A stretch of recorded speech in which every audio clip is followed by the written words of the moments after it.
Dan saudara, terkait dengan erupsi Gunung Merapi di Sumatera Barat, hingga pagi hari ini tim SAR gabungan terus bergerak untuk melakukan evakuasi terhadap satu korban yang titik keberadaannya ini sudah diketahui, dan sejumlah regu disebar untuk bisa melakukan evakuasi pada hari ini. Menurut keterangan Kasih Operasi SAR Padang, bahwa cuaca dan juga bagaimana aktivitas Gunung Merapi ini masih menjadi kendala karena hingga saat ini masih terjadi letusan. Lebih lengkap terkait dengan erupsi Gunung Merapi, kita akan bahas bersama ahli mitigasi bencana geologi, Bapak Surono. Selamat pagi, Pak Surono.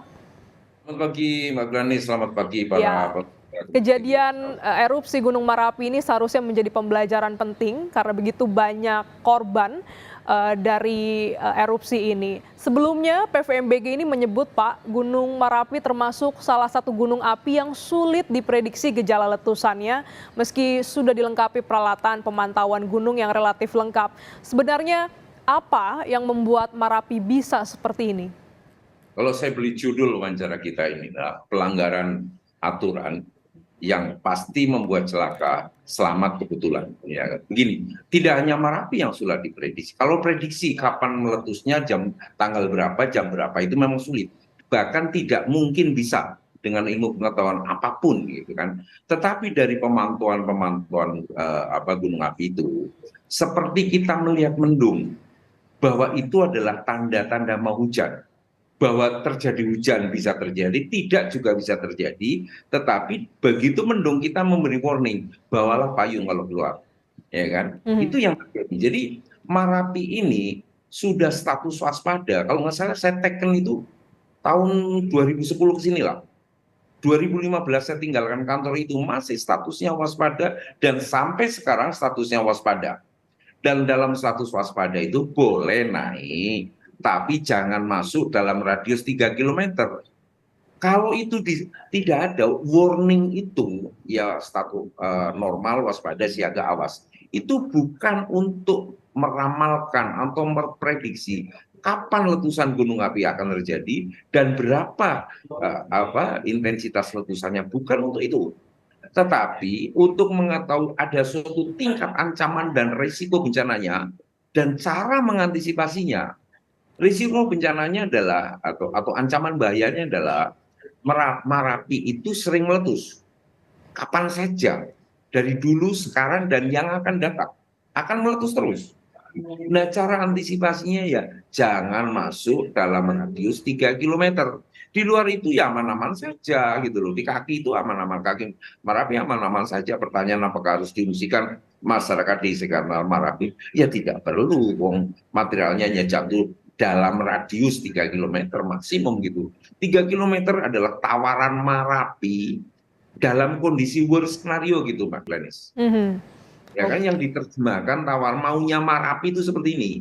Diterjemahkan secara ilmiah, ini loh radiusnya, bahayanya seperti ini.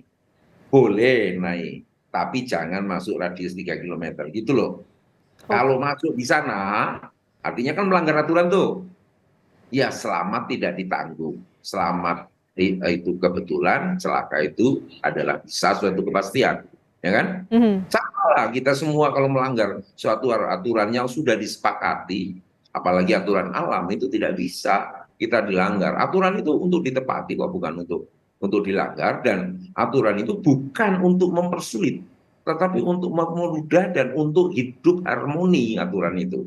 Entah itu sesama manusia atau manusia dengan alamnya. Gitu, Mbak Glenis. Oke, jadi memang sebenarnya untuk status dari Gunung Merapi ini sudah lama, kurang lebih 2011 dengan status waspada.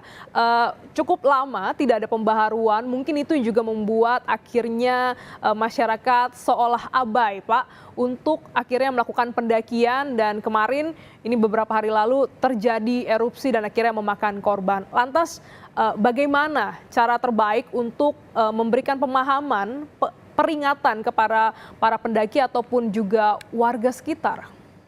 Mbak Glenis, pertama harus kita catat bahwa bencana terjadi pada saat kita lengah. atau kita tidak ngakur antara rasio kita dengan hati kita. Antara keinginan itu memaksa rasio kita itu tertimpa gitu loh. Sehingga apa yang terjadi adalah kecelakaan. Rasio kita adalah melihat ada aturan. Ya kan? Hati kita adalah keinginan, walaupun itu sudah tahu bahwa itu melanggar. Aturan apapun, alam maupun negara ini, kalau dilanggar, itu ibarat menebar angin. Badai yang akan kita tunai gitu loh. Apa yang harus kita lakukan? Warning itu sebetulnya ada di setiap Pemda. Ada laporan mingguan dan sebagainya yang dari pos pengamatan bulanan. Di situ ada, kalau ada ancaman, seorang ahli untuk mengatakan bagaimana mengantisipasinya. Ancamannya adalah setiap saat letusan yang kapan saja bisa terjadi. Oleh karena itu, boleh masuk, boleh naik, tapi jangan masuk radius 3 kilo loh. Dan itu seharusnya dipegang juga oleh ya yang memberi izin masuk pendakian. Sebagai contoh misalnya, ada Bromo Tengger Semeru, di sana ada pos jaga di Semeru. Mereka tahu dalam kondisi Semeru itu seperti apa. Setiap pendaki itu kasih tahu, oke, you mendaki, tapi begini, ada constraint, ada suatu batasan. Demokrasi juga suatu aturan yang harus kita tepati, bukan senanya. Demikian juga alam yang demokratis itu, alam yang jujur itu, dia juga minta, ibarat Merapi itu adalah yang lahir lebih dulu dari kita hanya tamunya, kita yang harus memberi hormat dulu, respect dulu kepada yang punya rumah, agar kita juga menjadi tamu terhormat. Kita misalnya akan ke Marapi, sendaknya, apalagi para pencinta alam nih, kan harus tahu alam itu bagaimana di sana. Agar persiapan saya secara fisik lengkap, misalnya ingin baju hangat, ya kan, pendakian yang terjal mungkin pakai sepatu yang memadai, ya kan, terus kemudian kalau tenda seperti apa, dan bagaimana ancaman di sana yang harus kita ikuti. Loh, pasti ada lah di Google itu, Profesor Google itu segala macamnya ada di sana. Kalau Mbak Glenis itu mau ke luar negeri misalnya ke daerah mana, oh ini cuacanya seperti apa? Oh dingin, ya nggak mungkin saya pakai baju tipis. Saya pakai bawa jaket, bawa sal untuk menutup leher dan sebagainya. Persiapan fisik ada, tapi tidak lengkap andaikan tidak ada persiapan ini dan itu. Ya kan, hati. Bahwa ini bukan jalan-jalan biasa naik gunung itu. Ya kan? Jalan-jalan yang tidak seperti sore-sore, ya kan, begadang di mall. Dia harus punya persyaratan dan dia harus mengikuti aturan alam. Gitu loh. Itu yang paling penting gitu kan. Jangan mengalahkan keinginan dengan rasio gitu.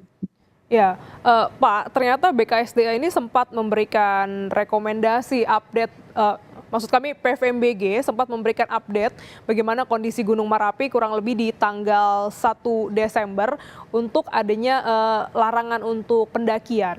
Nah, kalau untuk kejadian seperti ini, Pak, siapa pihak yang harus bertanggung jawab? Saya tidak akan mencari siapa yang salah, siapa yang benar. Saya sedang berduka dengan para pendaki, para pencinta alam yang meninggal dunia. Tapi beginilah, bencana itu tanggung jawab bersama, Mbak.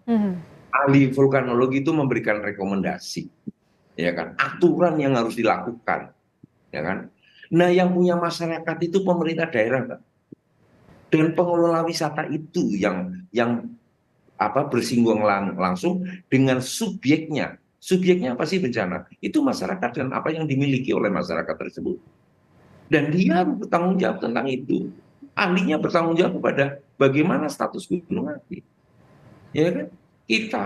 Saya dulu sebagai PNS, saya dibayar negara dari uang rakyat. Saya bertanggung jawab pada rakyat. Pada rakyat yang menggaji saya. Saya beri mereka rekomendasi yang sebaik-baiknya. Ya kan?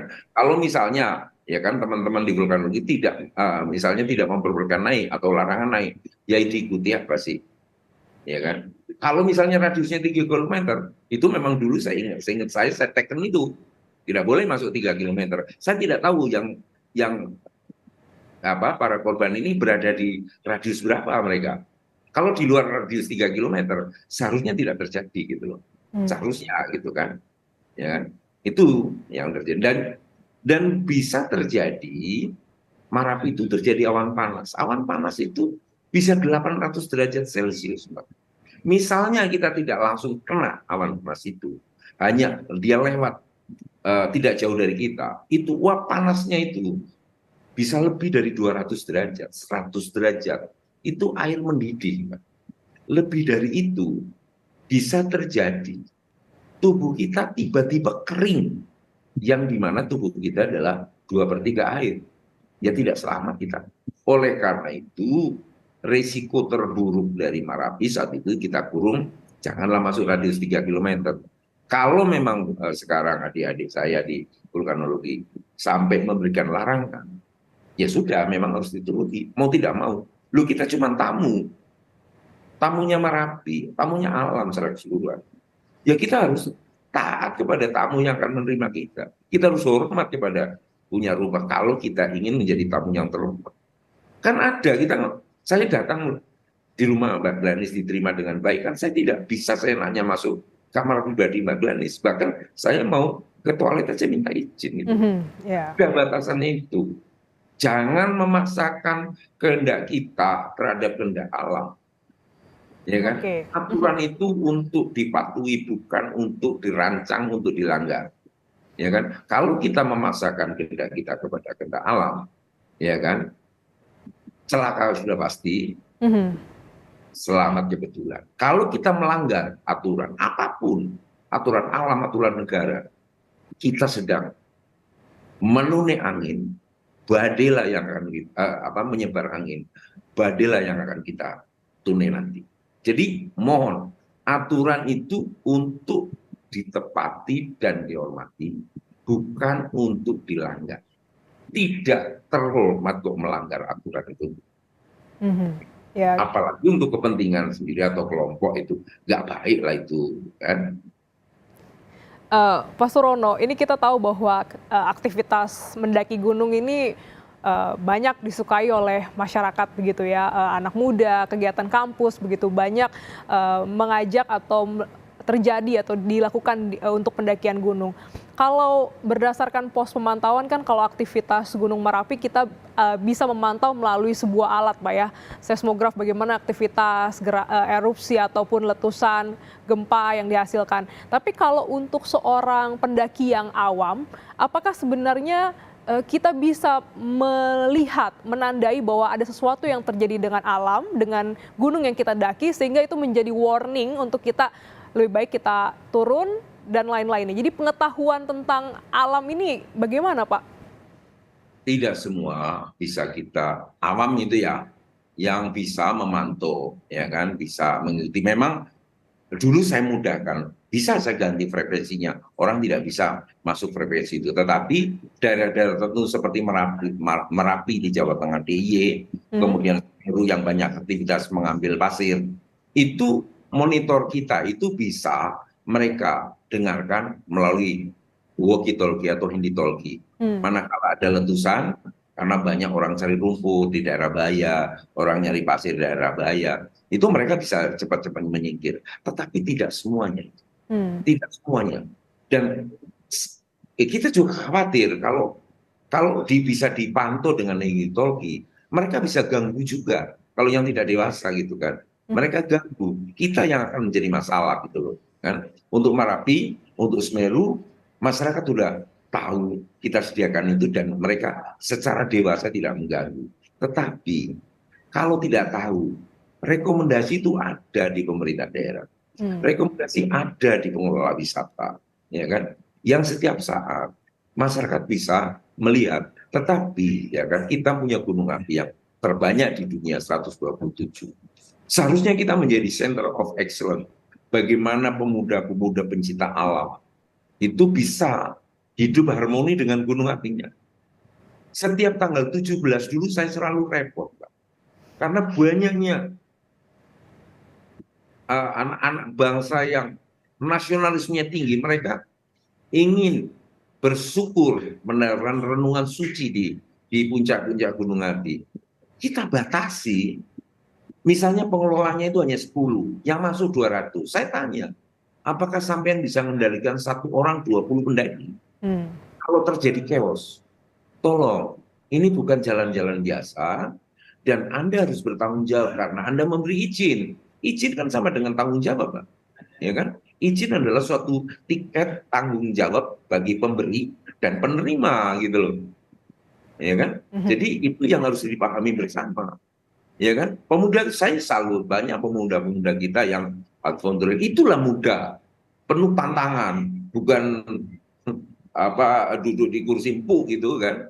Tetapi dia perlu tantangan, ya kan? Perlu penaklukan-penaklukan ya kan? Dengan segala macam resikonya benar. Tetapi sekali lagi, ya kan? Alam itu jujur, alam itu punya rumus tersendiri yang harus kita pahami. Lalu pahamnya gimana? Dulu kan susah. Lu itu ada rekomendasi, kau tinggal baca kok. Hmm. Pak ya mudah gitu. Nggak usah gempanya berapa, Oke. deformasinya berapa milimeter, arahnya kemana, letusannya. Wis toh, dalam. Kalau nggak boleh masuk radius 3 kilometer ya sudah. Seperti saya, nggak datang tempat saya. Ya masuk kamar saya nggak boleh lah. Kan? Privasi saya itu. Kan sama dengan itu. Semudah itu kita menghormati dan menjalankan aturan. Mhm. Itu. Ya, setidaknya alam itu juga punya aturan, punya bahasa yang perlu kita pahami dan kita hormati. Seperti meminjam kata Bapak, kalau kita melanggar ya kita tidak selamat, kalaupun selamat itu kebetulan.